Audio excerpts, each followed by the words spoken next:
L'ECTA qui, on le rappelle, est l'association européenne des régies radio et TV et qui travaille sur beaucoup d'études. D'ailleurs, on en aurait une tout à l'heure sur la créativité.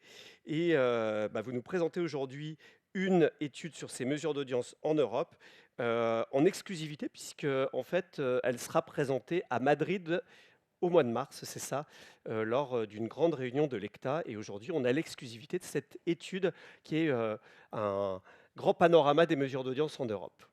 C'est à vous. Thank you very much. Bonjour everyone, good morning, and please forgive me for speaking English. Thank you very much to the Future of Audio team for inviting me and my colleague Thierry that will present after.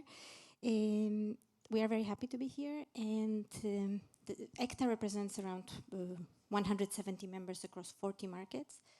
And one of the topics that we really monitor and we try to see new developments, new advances, is audio and radio measurement. And that's what I would like to talk to you today and present what are the new innovations, what are the priorities and challenges. Maybe a little disclaimer first. So I'm not a technical measurer myself, but I do talk to ECTA member companies, to joint industry committees, the measurement providers, the colleagues that will follow after, and see with them what's happening in the audio measurement scene. So starting maybe why radio audience measurement is important and why it keeps us all busy across market and also internationally. So we all need reliable measurement for audience measurement, for product development and programming performance. Also, of course, for advertising currency in terms of campaign exposure, campaign planning. So given how important these topics are for our business, there is no wonder that there's a lot of innovation and a lot of excitement about what can we do in the future.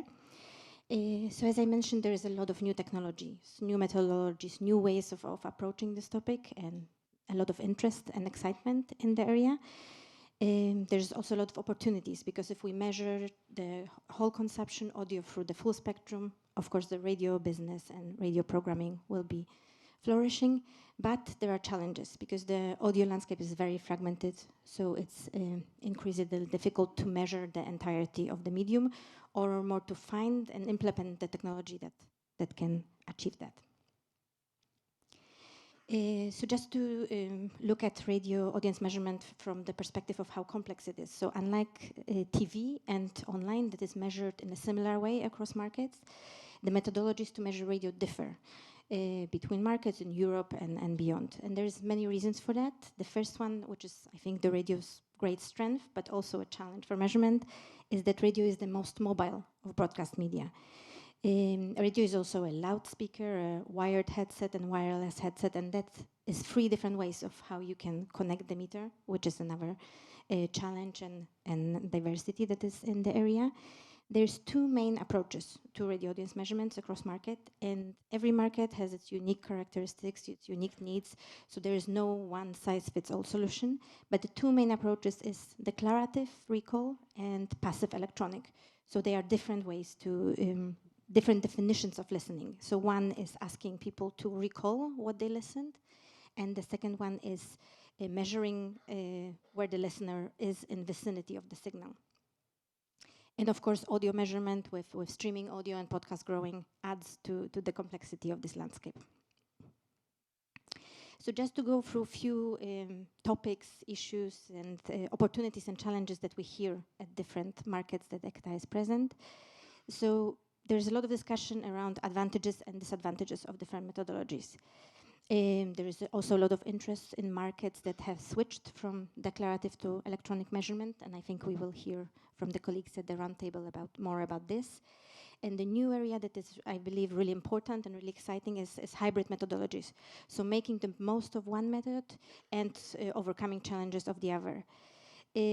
As I mentioned, online audio measurement and podcast measurement are increasingly important. And in the end, the goal for the radio programming and for radio business is to be able to deduplicate and measure audiences across these 3 main formats. So audio, podcast, and streaming. And of course, cross-media measurement is a topic that everyone is talking about. There is a lot of different concepts, different technologies in this area. And one more area that I wanted to mention is something that is beyond the market-wide measurement, is different data sources, technologies, and infrastructures that radio companies now have at their disposal and clients have at their marketing departments that can be used as a supplement to measurement. So you can use your first, second, and third-party data to build custom audiences, to build custom products, and have it on top of the industry-wide audited measurement. So looking at what's happening in Europe and on the landscape of radio methodologies, so recall methodologies dominate with CATI and CAWI, telephone or online interviewing being used in most markets.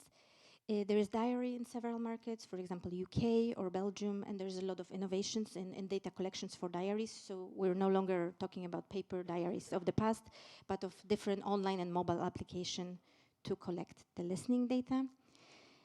Passive electronic remains the exception. So here we mean both passive electronic by meters, by apps, or watches, different wearable technologies. So they are now present in the Nordics, Norway, Sweden, Denmark, and Iceland, and US as well. And recently they've been introduced in the Netherlands. And there's hybrid solutions. And hybrid solutions is what we see is more and more the future of measurement, because it's really combining different methodologies to make sure that radio is measured in a stable and the best way that is technically possible, but also from the business perspective.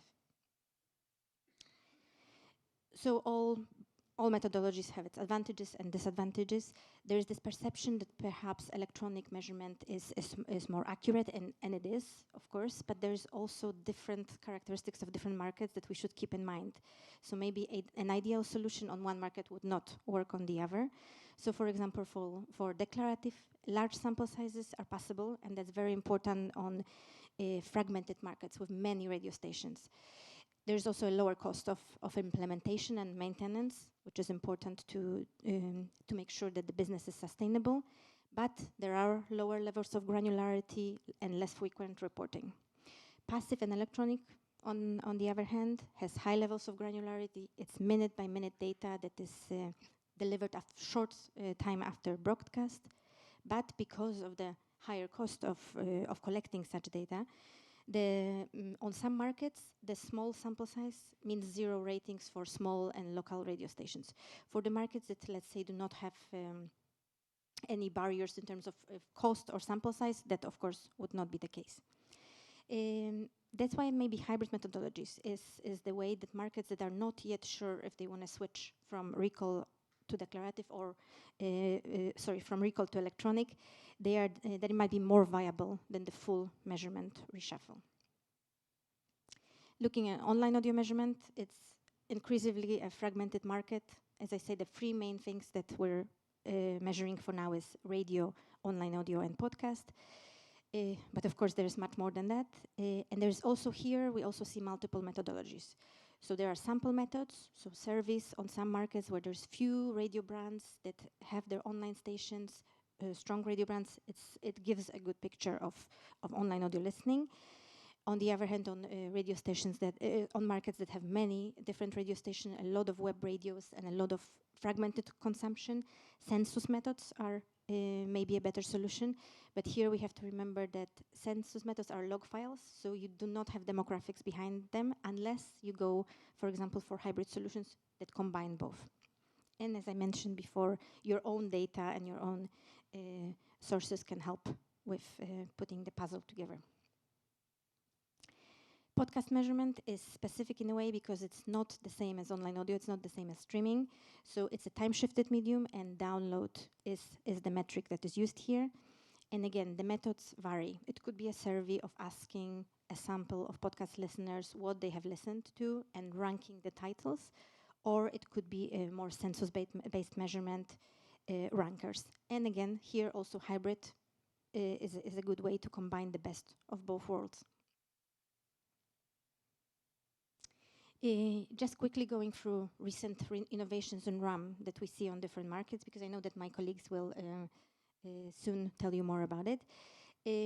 First, depending on which market you're coming from, there's always a way to innovate. There's always a way to test new solutions to improve the data collection, to improve the data analysis. So, for example, markets that are already doing electronic measurement are now testing wearable technology. So, on top of meters that they used to have in the past, now they have pendants, watches, and these new devices make compliance of the respondents and following the instructions that they're supposed to follow much easier for them. There is markets that are switching from a recall diary method to electronic measurement, like the Netherlands just did.